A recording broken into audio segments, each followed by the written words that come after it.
Добра вечер. Го следите новото издание на 24 анализа.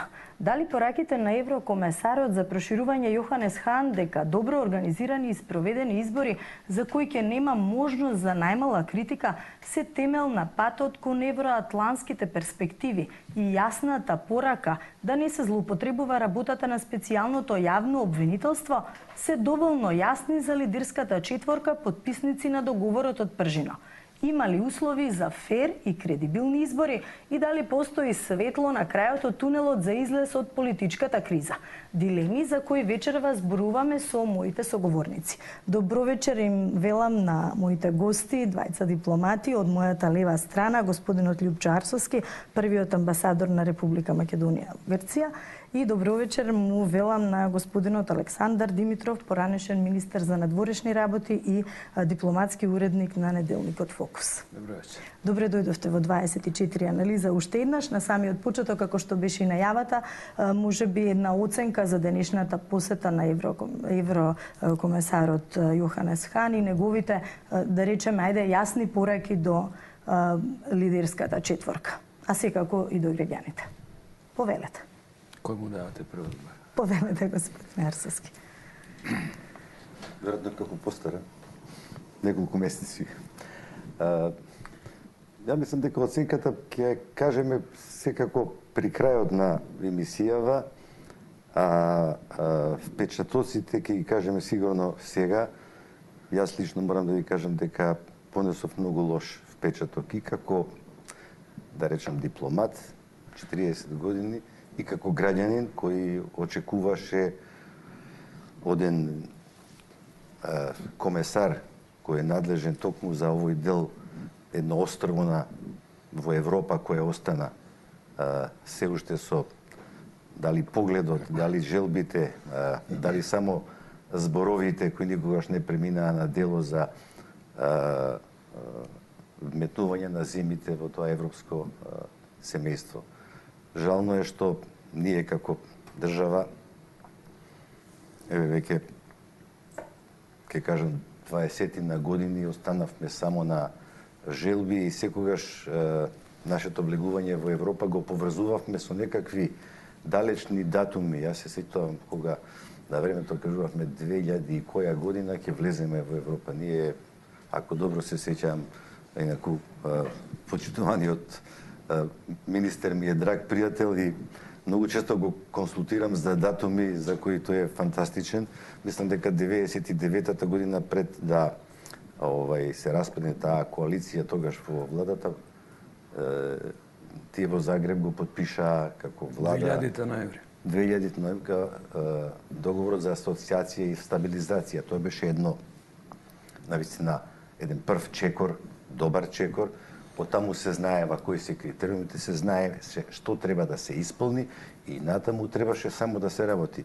Ако се работеше, немаше никаква дилема дека ние ќе бевме можеби и пред Романија и пред Бугарија, веќе членки на Унијата.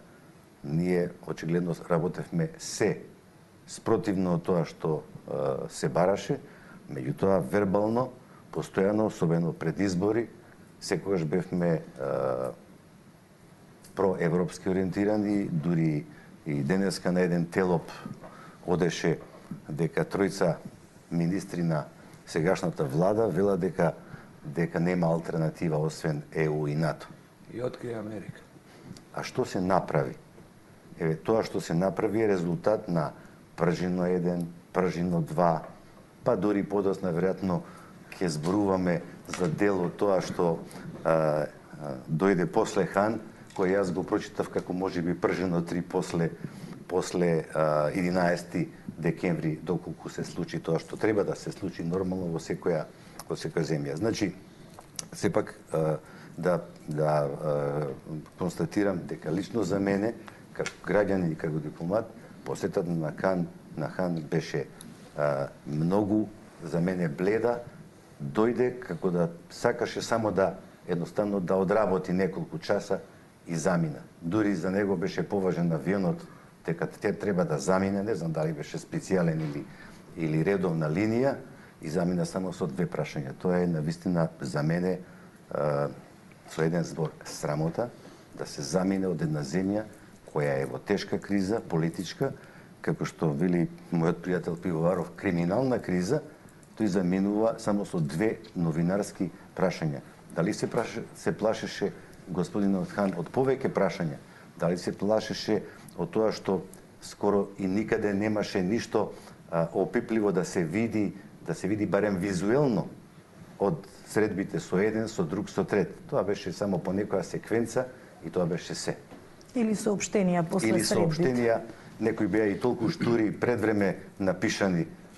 Очебино беше, бидејќи дикцијата беше како да се напишани од порано пред Хан да дојде, заради субопарноста на сообштението за што ќе се зборува.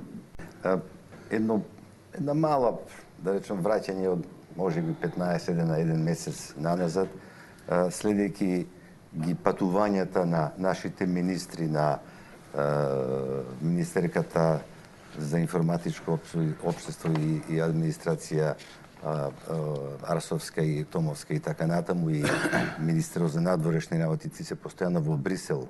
И оттаму стигнуваа постојано нормално вести дека се разменуваат мислења. Јас длабоко сум уверен дека таму во Европа луѓето што слушаат не веруваат во тоа, дека и од овде стигнуваат информации, без оглед на тоа што денеска Хан многу го пофали министерот, амбасадорот на Европската Унија и неговиот тим и така натаму, тие се тек, да речам, се входуваат во целиот овој систем. Малце и тоа чудно. И знаете, тогаш излезе едно сообштение во кое беше метнато и мислењето на амбасадорот американски Бели, кој рече: ние со Европската Унија внимателно ја следиме целата ситуација и гледаме се она што беше договорено да се исполни за да бидат изборите така како што треба. Мене ме чуди денеска Бейли не беше воопшто спомнат. Тој беше и на пржино 1 и на пржино 2, тој е постојано во сите, да речам, ситуации каде што се не би ги рекол и клучни, али каде што се компликувани, за да ја сепак даде својот став на земјата, се разбира, за интересот за Македонија. Денеска него го немаше. Извини, дури немаше ни сообштение дека се сретнал еврокомесарот Хан. Немаше.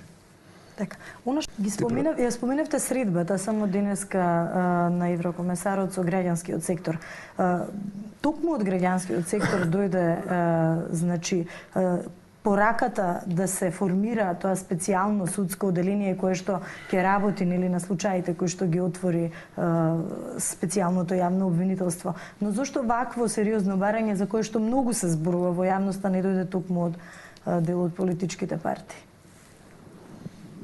Видите, лично мислам дека ќе зборувам сега за Европската Унија, дали е тоа Хан или доаѓа тројката од Вајгел, Ховит и така натаму, едноставно тие ги сакаат изборите. Зашто?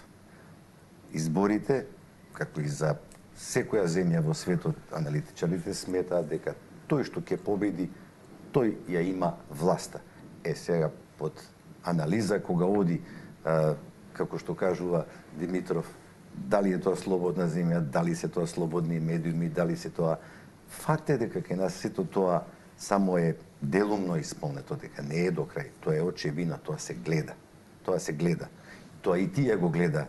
Меѓутоа се вела дека е можеби помало зло сега да се направи тоа, па потом ќе го решаваме. Европскиот механизам е многу компликуван со илјадници, запчаници, тела и така натаму. Ние сме една малечка земја. Стварно сега ако сме 1.600.000, колку сме 1.700.000, не е важно колку споредбено со некои други земји, кога се гледа од аспект на финансиска способност, неликвидност, задолженост, јавни долгови и така натаму, дали го сме од тоа? Ние сме Но со сето ова што излезе на површина како проблеми за малечка земја, премногу проблеми. Меѓутоа од друг аспект. Так. Ако од аспект финансиски, Македонија не има проблем за да ја решат. Ако они ја решаваат Грција веќе 2 години, 3 години со 500 милиарди, со неколку милиарди, не е тоа некој проблем. Проблемот е да се задржи стабилност овде, да не дојде до немири, да не дојде до и онака ровитиот Балкан, она што го кажав, островото, Европската Унија, кога ја поврза Грција, Бугарија, Романија, Унгарија, Чешка, Словачка, Полска и така натаму, ја затвори целата Унија во еден круг. Ние сме едноставно внатре оставени сега. Имате една страшно ровита ситуација во Босна и Херцеговина. Србија е безмилосно, агресивно условена. Да председателот пред некој не рече дека Србија и нема да оди за Европска Унија ако ги постава таквите услови. Услово што го поставија беше преку ноќ, за можеби за 5 минути донесен. Се очекуваше сосема поинакво решение, меѓутоа сабарето беше земите ли оставете. Ние сме тука во оргенот визави Албанија и Косово, Црна Гора си ги има своите проблеми со вметнување и со интересите на Русија и така натаму, така што за нив е сега подобро дека има избори, да се види до каде е. Тоа за криминалот, како ќе тече и што ќе биде, не знам колку се заинтересирани, бидејќи они, да речам, Добро, како клучна порака испорачаа да се остави специјалното јавно обвинителство, се ја врши работата, се пак тоа. Да, меѓутоа формулацијата не се потребува специјално. Тоа е оценката и барањето на Груевски. Не може поинаку мене да ме убедат дека е така тој став на еврокомесарот. Ама ако продолжи со оваков темпо... Тој го премолча, извини. Тој го премолча барањето на граѓанскиот сектор. И на Заев. Практично, да. Значи, практично, во една таква ситуација за нив е побитно да се заврши тоа, а јавното обвинителство има уште како до март месец. До март. Па тие не направија ништо до сега. Очекувате дека судството такво како што е, со луѓето што се поставени, ќе и помогат на јавната обвинителка специјална да ги заврши работите. Па во овој момент ние сме соочени исто така со, да речам, успехот на владата со поставување на судија во Страсбур, директор на Центарот за борба против прекограничен криминал и така натаму, ти успеваат секаде. Зашто? Очигледно дека народните партии, демократичните партии се во една превласт, во едно поголемо влијание во одредени тела и тие си ја вршат работата. Освен тоа, очигледно дека и дел од она што значи професионална дипломатија и така натаму, си ја завршуваат работата едноставно тачка како што е тоа наложено од штаб. Праќаме во студиото, го продолжуваме разговорот. Онаму каде што застанавме, можеби околу, споменавме за работата на специјалното јавно обвинителство, се отворија ни за истраги, од друга страна законите во однос на заштитените сведоци и продолжувањето на рокот на специјалното јавно обвинителство се уште, да речам, висат, имајќи во предвид дека седницата во собранието е закажана за в понеделник, а веќе видовме изминатиот период една, да речам, кавга во собранието за тоа кој е за избори, а кој бега од избори. И што еве до 11 декември, а што по 11 декември? Па понеделник ќе биде за мене клучен ден, клучна вечер ќе биде, веројатно до вечерта ќе има, или ако не биде тоа некако експресно во нивен стил, во стилот на спикерот направено за кратко време, тогаш на потек ќе биде опозицијата како понатаму. Бидејќи буџетот несомнено мора да се донесе пред завршувањето на мандатот на собранието и за него може да има решение понатаму да се надмине. Тие ребаланси се познати, барем на македонската политичка сцена се правева по еден и по два ребаланси кои ќе ги потрошат парите. Меѓутоа, мене ми се чини дека и двете партии како да сакаат тој другиот да биде виновен, да скрши чашата. Да скрши чашата, би сакале да се скрши чашата. Зошто? Изборите такви како што ќе поминате носат една неизвестност во смисло дека може би ќе има помала надмочност владечката партија во однос на изминатите избори. Кај албанскиот блок има доста нови партии и така натаму. Меѓутоа, ете, може би некој мнозинство ќе може да направат. Може да додат понатаму кризи и така натаму. Лидерот на ДУИ најави по мене и трето пржино за да се дискутира. Значи тој како да размислува дека дали ќе има избори или нема да избори, он ќе влегува во секоја влада како број кој е неопходен да се направи мнозинството и има една опција по мене доколку до промена сепак на некое ново мнозинство, тоа ново мнозинство може да донесе многу нови работи на политичката сцена, многу нови работи.